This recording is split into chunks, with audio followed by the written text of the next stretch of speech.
अस्सलाम वालेकुम नाज़रीन। आज हमारे साथ हैं आस्ट्रोपमित नकाश कमर नकवी। जैसा कि आप जानते हैं, आज का हमारा टॉपिक है अमलियात और वज़ाइफ। तो अस्सलाम वालेकुम शाह साहब। वालेकुम सलाम। शाह साहब, हम जानना चाहेंगे आपसे कि अमलियात और वज़ाइफ बेअसर क्यों होते हैं, इनकी क्या वजह है? लोग करते हैं और असर नहीं होते, ये काफ़ी लोगों ने सवाल किया है। असल में बहुत सारी ऐसी चीज़ें हैं जो ज़माने कदीम से चली आ रही हैं। वज़ाइफ और अमलियात का जो सिलसिला है वो बहुत ज़्यादा कदीम है, तो उसके असूल व ज़वाबित फॉलो ना करने की वजह से मामलात जो है डिस्टर्ब होते हैं, लोगों के अमलियात पूरे नहीं होते। उसमें सबसे बड़ा जो अहम किरदार है वो हमें ये जानना होगा कि हम अमल किस चीज़ का कर रहे हैं, ठीक, या वजीफ़ा है वो किस चीज़ का कर रहे हैं।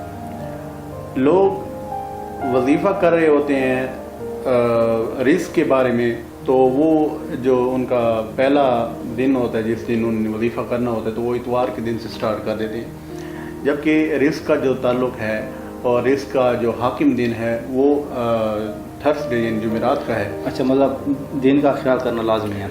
हाँ, दिन का भी ख्याल करना लाजमी है, उसमें साथ का भी बहुत बड़ा किरदार है। अगर जिस चीज़ का आप अमल कर रहे हैं तो उस साथ में अगर आप वो वजीफ़ा या अमल करेंगे तो वो काफ़ी आपके लिए मायने रखेगी और वो काफ़ी हद तक जो है असरअंदाज भी होंगे। मसला ये है, वक्त भी मुकर्रर है इसका? जी, इसका जो साथ का ताल्लुक़ है वक्त के साथ है। एक दिन के अंदर 24 सातें हैं, तो अगर आप रिस्क का वजीफ़ा कर रहे हैं, क्योंकि इस टाइम बहुत सारे लोग जो हैं उनके जो मेजर मसाइल हैं उनमें सबसे बड़ा मसला जो है वो रिस्क के हवाले से है। अच्छा जी, तो जॉब की प्रमोशन नहीं हो पा रही होती उनकी, या बहुत सारे लोग ऐसे हैं जिनके सवालात हमारे पास जैसे कि आपको पता है आए हुए होते हैं रिस्क के हवाले से, या लड़कियों के हवाले से है कि उनकी शादी नहीं हो पा रही है, शादी में रुकावट है, रिश्ता नहीं हो पा रहा। तो उसके लिए हमें उस साथ का तयन करना होगा, किस साथ में अमल करना चाहिए। बहुत सारे आमिल भी ऐसे हैं, आमिलीन लोग ऐसे हैं जो इस चीज़ को नहीं जानते, असूल व ज़वाबित को नहीं जानते। एक आध किताब पढ़ के तो उन्होंने अपना सिलसिला जारी किया हुआ है, जिसकी वजह से ये बेअसर है। अच्छा, वैसे आप हमारे नाज़रीन को बताना चाहेंगे कि रिस्क के कौन से साथ हैं?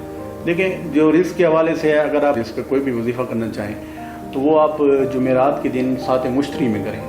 जब आप साथ मुश्तरी में रिस्क का कोई भी अमल करेंगे या वजीफ़ा करेंगे तो वो करामत होगा। अच्छा जी, तो मसला ये है कि हम जो हर मतलब रिस्क है या रिश्ते के हवाले से लोगों के जो मसाइल है या जॉब की प्रमोशन की, इसका अपना अपना एक इस्म आज़म है। अच्छा, लोग क्या करते हैं कि अपने रिस्क के लिए भी या हाकिम का वजीफ़ा कर रहे होते हैं, ठीक है, और कोई परेशानी में मुब्तला हो तो वो भी या हाकिम का वजीफ़ा कर रहे हैं। जबकि रिस्क के हवाले से मैं नाज़रीन को ये बताना चाहूँगा कि अगर आपने रिस्क के लिए वजीफ़ा करना है तो या रज़ाक़ का करें या मुज़म्मिल का वजीफ़ा करें, तो ये चीज़ है। अच्छा, ये काफ़ी आमिल कहते हैं लोगों को कि अक्सर हमने भी सुने हैं कि 40 दिन फ़लाँ वजीफ़ा करो, तो ये 40 दिन अमल का और वजीफ़े का आपस में क्या ताल्लुक़ है 40 की अदद के साथ? असल में जो 40 का अदद है वो बरकत अदद है। जिस तरह आप देखें कि आप सल्लल्लाहु अलैहि वसल्लम पे जो ज़ाहिरी वही नाजिल हुई वो भी आपकी जो उम्र मुबारक थी वो 40 साल की थी। अच्छा, ठीक है, तो 40वां देखें ये भी 40 दिन के साथ 40 दिन की वजह से है। तो बहुत सारे अमलियात ऐसे हैं जिनका जो ताल्लुक़ है वो 40 अदद के साथ इस तरह है, क्योंकि जो जब हम कोई अमल या वजीफ़ा कर रहे होते हैं तो वो रियाज़त की सूरत में करते हैं। जब हम किसी चीज़ की रियाज़त करते हैं, अगर हमने किसी चीज़ की रियाज़त 40 दिन तक की है तो फिर वो बज़ाते खुद जो वजीफ़ा पढ़ रहा है वो आमिल कहलाएगा उस चीज़ का। जब वो आमिल कहलाएगा तो वो चीज़ उसकी तरफ अट्रैक्ट होगी। तो इसलिए 40 दिन का कहा गया, क्योंकि 40 दिन के अंदर आपके इंसान के अंदर जो मख्फी ताकत है जिसे हम कशफ कहते हैं वो कशफ उजागर हो जाता है, उसका ताल्लुक जो है वो 40 दिन से है। अच्छा, वैसे ये कई आलम कहते हैं कि जो है ना आप फ़लाँ वजीफ़ा जो है 1 लाख बार पढ़ें, जी, क्या इसका तादाद का ज़्यादा होना नुकसानदेह है या नहीं है? देखिए, जहाँ तक तादाद के हवाले से बात की जाए तो हर चीज़ को मुक़य्यद किया गया है अदाद की सूरत में। तो تو 1,25,000 اس لیے کہا جاتا ہے کہ جو انبیاء کرام کی تعداد ہے وہ 1.25 لاکھ ہے. تو 1.25 لاکھ انبیاء کرام کی وجہ سے جو درود شریف کا جو وظیفہ ہے وہ سب سے مطلب کارآمد وظیفہ ہے بھی درود شریف کا, اور وہ 1.25 لاکھ مرتبہ اس لیے ہے کہ ہم 1.25 لاکھ انبیاء پہ درود و سلام بھیج رہے ہیں. تو انہی کے صدقے میں یا انہی کے توسل سے ہماری یہ دعا یا ہماری یہ وظیفہ جو ہماری حاجت ہے یہ پوری ہو جائے. اچھا, اور جی عمل اور وظیفے میں کیا فرق ہے؟ ہاں, بہت اہم سوال کیا آپ نے اور بہت اچھی بات ہے. لوگوں کو اب تک یہ پتہ نہیں, اس بات کو پتہ نہیں ہے کہ وظیفہ اور عمل میں فرق کیا ہے. وظیفہ کہتے ہیں کسی چیز کو بار بار پڑھنا. کوئی چیز ہے, آپ اگر اسے بار بار پڑھ رہے ہیں قول کی صورت میں, جیسے جس طرح یا حیو یا قیوم, اس کو آپ اگر 110 مرتبہ پڑھیں تو یہ وظیفہ کہلائے گا.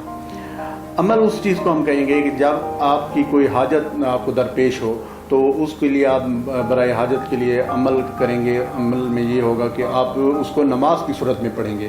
جس طرح 4 رکعت نماز برائے حاجت ہے, 2 رکعت نماز برائے حاجت ہے, یہ نماز کی صورت میں کیے جانے والے عمل کو ہم عمل کہیں گے. ٹھیک ہے, وظیفہ پڑھنے کو کہتے ہیں. جو چیز آپ پڑھ رہے ہیں وہ وظیفہ کہلائے گا, اور جو عمل کی صورت میں نماز کی صورت میں اگر وہ آپ کر رہے ہیں تو وہ آپ کا عمل کہلائے گا, وہ عملیات کہلائے گا. شاہ صاحب یہ تعویذ کی کیا حقیقت ہے؟ دراصل جتنی بھی چیزیں ہیں یہ سب ایک سائنس ہیں. یہ تعویذ ہے یا لو ہے یا کوئی بھی چیز ہے. جب انسان کو فطرت پہ خلق کیا گیا ہے تو اس کا یہ تعلق ہے کہ 2 چیزوں کے درمیان کسی تیسری چیز کا ہونا لازمی ہے. ٹھیک ہے, تو ہمارا جو بلیف سسٹم ہے اس میں یہ چیز ڈالی گئی ہے کہ جب 2 چیزیں آپس میں اگر آپ نے ان کو اٹریکٹ کرنا ہے تو اس کے درمیان تیسری چیز کا ہونا لازمی ہے. تو زمانے قدیم میں جو عامل لوگ تھے انہوں نے یہ طریقہ کار اختیار کیا تھا کہ انسان کے بلیف کو اجاگر کرنے کے لیے کچھ لوگوں نے پتھروں کے اوپر اور کچھ لوگوں نے دھاتوں کے اوپر, اور آج کل زیادہ تر جو تعویذ وغیرہ بنائے جاتے ہیں وہ کاغذوں پہ بنائے جاتے ہیں, وہ دراصل ہمارے بلیف کو اجاگر کرنے کے لیے ہے.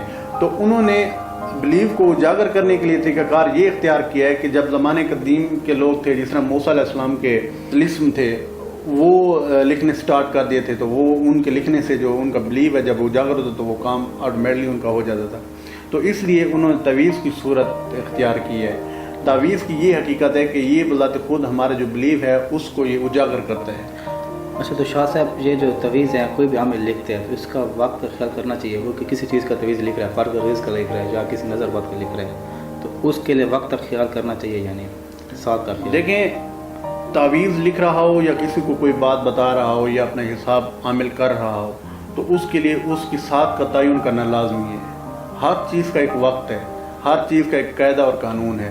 اگر وہ تعویذ رزق کے لیے لکھ رہا ہے تو میں آپ کو پہلے بھی بتا چکا, آپ کا جو پہلا کویشچن تھا کہ وظائف اور عملیات بے اثر کیوں ہیں, وہ وجہ اس لیے ہے کہ عاملین کو بھی نہیں پتہ قواعد اور ضوابط کا. 1-2 کتاب انہوں نے پڑھ لی ہوگی, پھر بعد میں لوگوں کو بتانا شروع کر دیا کسی کا کام ہو گیا کسی کا نہیں ہوا. ٹھیک ہے, اس میں یہ ہے کہ اگر آپ رزق کا وظیفہ عامل یا اس کا جو عامل کے پاس بندہ بیٹھا ہے وہ اگر کرنا چاہ رہا ہے تو اس کے لیے لازمی ہے کہ وہ جو ہے 7 مشتری میں رزق کا تعویذ لکھے اور جمعرات کے دن کو لکھے, تو انشاءاللہ اس کا جو عمل ہے وہ پورا ہوگا. اچھا, تو آپ ہمارے ناظرین کو کیا تحفہ دینا چاہیں گے آج؟ دیکھیں, ناظرین کے حوالے سے جہاں تک بات کی جائے تو بہت سارے سوالات جو ہمارے پاس آئے ہوئے تھے وہ شادی کے حوالے سے ہیں کہ لڑکیوں کے ہیں کہ شادی نہیں ہو پا رہی, تو لڑکوں کا جو مسئلہ ہے وہ جاب کی رکاوٹ کا ہے تقریباً. تو ان سے میں یہ کہنا چاہوں گا کہ جن لڑکیوں کا اگر رشتے کا پرابلم ہے تو وہ سورہ مریم کو پڑھیں. سورہ مریم 40 دن کے اندر 110 مرتبہ پڑھیں تو ان کا رشتے کے حوالے سے اگر کوئی پرابلم ہے تو وہ انشاءاللہ حل ہو جائے گا. جہاں تک جاب لیس لوگوں کا مطلب پرابلم چل رہا ہے تو وہ یا حیو یا قیوم 110 مرتبہ جمعرات کے دن سے سٹارٹ کریں, 21 دن تک پڑھیں, تو انشاءاللہ 21 دن کے اندر ان کے پاس اسباب جو ہے وہ پیدا ہو جائیں گے اور اللہ پاک بہتر رزق عطا فرمائے گا. بہت شکریہ.